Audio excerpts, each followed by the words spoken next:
Okay, so this is an overview of some of the steps involved in the L&D function. So training policy is helpful because it guides us in administration. I'll talk about it soon. Then the processes, training process, we need a SOP for training to help us implement consistently with policy. Then the training is analysis, is part of the training framework. And with the training analysis, you can come up with a training process, the training plan, and then implement, monitor, and define the plan. So these are some of the steps involved in managing the training process.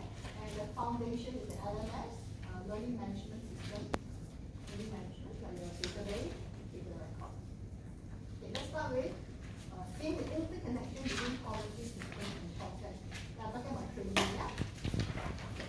So policies, what's the purpose? To ensure consistent and fair practices. Think about HR policies. HR policies ensure consistency. Yeah? There's no favoritism. Well, this person got more days of leave, this person less days of leave. Cannot be right. So policies are to ensure consistency. And also fair practices. So likewise, HR policy could be training is a subset of the HR policy.